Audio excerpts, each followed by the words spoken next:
Hugasan ko muna. Kasi baka dinaanan ng mga insect, inihan ng daga.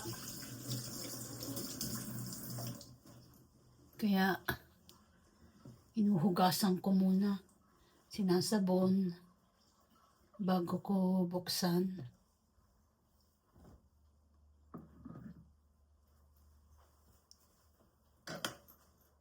Ito ang aking can opener. Classic, vintage.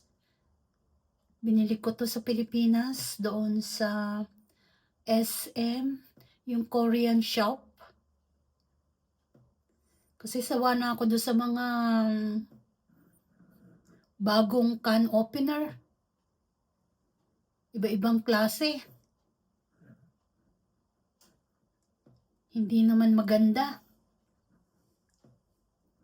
Kaya, ito yung ginagamit namin noong unang panahon. Una yung, alam nyo ba yung ginaganon? Tapos, ito yung ginagamit na namin. After nun, nung masira yon, ito binili ng tatay ko. Can opener na to.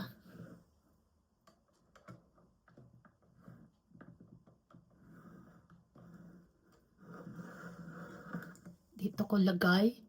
Kasi yung mga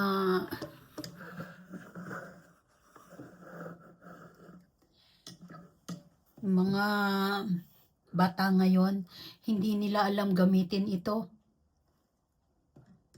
Ganun lang.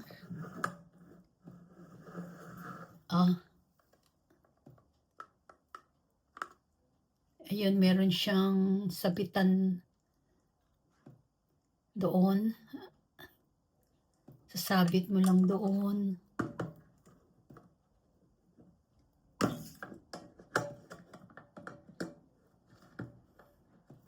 Kaya nga, back to basic, back to classic, vintage. Iba talaga ang gamit noon kaysa ngayon.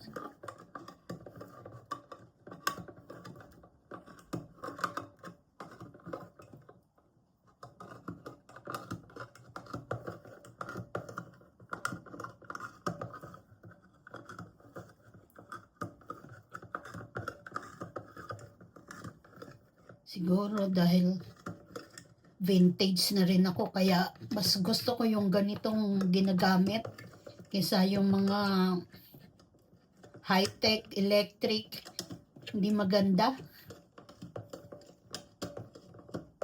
Pumapalya, hindi makabukas.